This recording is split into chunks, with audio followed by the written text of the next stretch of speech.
क्या डीलिमिटेशन से कुछ मुस्लिम मेजॉरिटी एरियाज की पॉलिटिकल पावर कम हुई?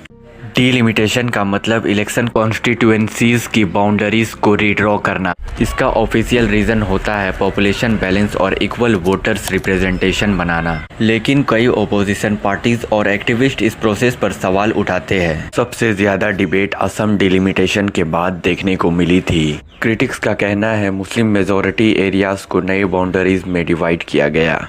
धुबरी लोकसभा सीट में नए मुस्लिम मेजॉरिटी एरियाज को ऐड किया गया। बारपेटा सीट की डेमोग्राफी भी डीलिमिटेशन के बाद काफी बदल गई। AIUDF ने क्लेम किया कि मुस्लिम मेजॉरिटी असेंबली सीट्स की संख्या घटी है। इलेक्शन कमीशन ने कहा प्रोसेस कॉन्स्टिट्यूशनल और सेंसस डाटा पर बेस्ड है। जम्मू कश्मीर डीलिमिटेशन भी पॉलिटिकल कंट्रोवर्सी का बड़ा इशू बना रहा। नए डीलिमिटेशन में जम्मू रीजन को एडिशनल असेंबली सीट्स दी गई। राजौरी और पुंछ को अनंतनाग पार्लियामेंट्री सीट के साथ जोड़ दिया गया। कुछ पार्टीज ने इसे मुस्लिम वोटिंग पैटर्न को डाइल्यूट करने वाला डिसीजन बताया। सपोर्टर्स बोलते हैं ये ज्योग्राफी और रिप्रेजेंटेशन बैलेंस के लिए जरूरी था। दुनिया भर में कॉन्स्टिट्यूएंसी मैनिपुलेशन को कभी कभी जेरीमैंडिंग कहा जाता है। इसमें कम्युनिटीज को तोड़कर या जोड़कर इलेक्शन आउटकम्स को इन्फ्लुएंस किया जाता है।